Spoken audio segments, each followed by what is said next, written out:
Hi guys, I hope you're having a wonderful day thus far. For those of you who are meeting me for the first time, my name is Maritza Mendoza. I wanted to talk to you guys about something that I've been thinking about nonstop, and I wanted to share a little bit about what's in my heart and in my mind. Day in and day out, I cannot stop thinking about kids. I cannot stop thinking about homes, the circumstances that we as adults, we as parents put our children through. They are our home, and this is the way that God has showed it to me. Our homes, our words, create an atmosphere. We create an environment. And my question to you today is, what is the climate in your home? What does that climate feel like? Is it warm? Is it inviting? So many children, at the hands of adults, we're responsible. They go through abuse. They go through verbal abuse, physical abuse, emotional abuse, psychological abuse. And I feel that it's so unfair. And if only us as parents would be more interested in the kinds of relationships that we cultivate with our children, and the kinds of relationships that we put more thought into those relationships and what we want to create, what kind of human beings we want to raise, the world would be completely different from what we see today. And going back to that question, what is your home climate like? What does that feel like? Is it welcoming? Is it inviting? Do you allow your children to process their emotions? Especially for boys, I want you guys to hear me. If you're a parent to a boy, we don't allow by society standards, we don't allow boys to express their emotions, their feelings. We don't allow them to cry. We don't allow them to go through the motions of whatever it is that they're feeling. And that, my friends, that's wrong. We need to allow our children to go through the motions of whatever it is that they're going through internally. Because I believe and I know from everything that I've researched, everything that I've read, the things that I've gone through, the things that I've witnessed, that it is so important for a child to understand and identify what they're going through emotionally, whether it's stress, joy, happiness, anxiety, fear. It's so important for them to know exactly, for them to be allowed that mercy, that love, for them to feel safe to confide in their parents, for them to feel safe to cry and to feel bad in their own homes. The reason why many kids and they grow up to be adolescents who look for their tribe outside of the home is because they don't feel wanted at home. They don't feel like they belong.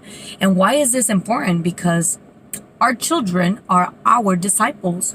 We have to send them out into the world, and we need to make sure that they are, not only are they good human beings, but they are people that reflect the love of God, the love and mercy of God, but they need to receive that mercy first at home.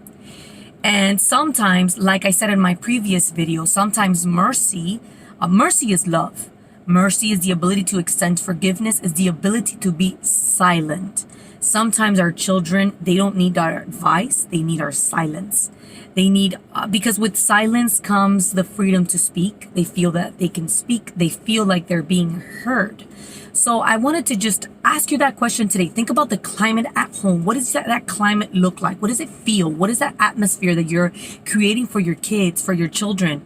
And if it's difficult, know this, and if you take anything with you today, is this: if you're not able to handle your own emotions, you're not going to be able to handle your child's emotions. Let me say that again.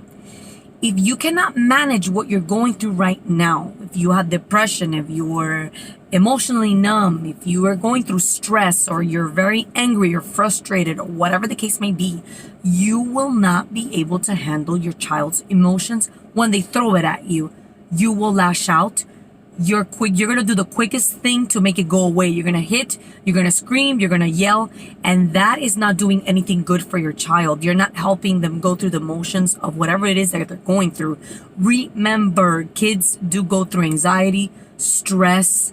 They feel overwhelmed. You don't know what they go through at school. Remember, for us, their problems might seem minuscule, but to them, they're big. Their problems will always be big. So with that, what is the climate that you're creating within your home? What are the words that you're speaking? Are you speaking positive words? Are you angry all the time? Are you smiling a lot? Are you frowning a lot? Are your forehead lines always stressed? What is that? How are you responding to your child? What are you creating at home? What is that atmosphere like? Do you want to be there? Is it peaceful? Is it relaxing?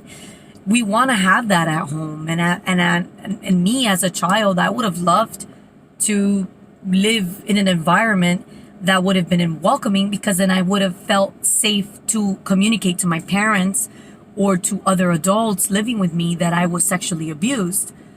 And it was because I felt unsafe. It was because of shame. It was because of guilt. It was because I didn't even know what had happened to me. I didn't even understand it. And I didn't feel like I had anyone to confide in. And that's crazy. We as parents should be that person that our children should look up to and should confide in. And that's so important. We want to raise, I practice this every day. I analyze myself. And we need to raise children that are emotionally healthy. It's so important, because we will send them out into society. They will become part of society. They will be the next fathers, the next uncles, the next husbands. And we want to make sure that they are healthy in mind and in their hearts, so that they can be of a blessing to other people. So with that, if you're going through something, please ask for help, seek for help. You need help. Thank you so much for staying tuned. Subscribe to my channel. God bless you. See you soon.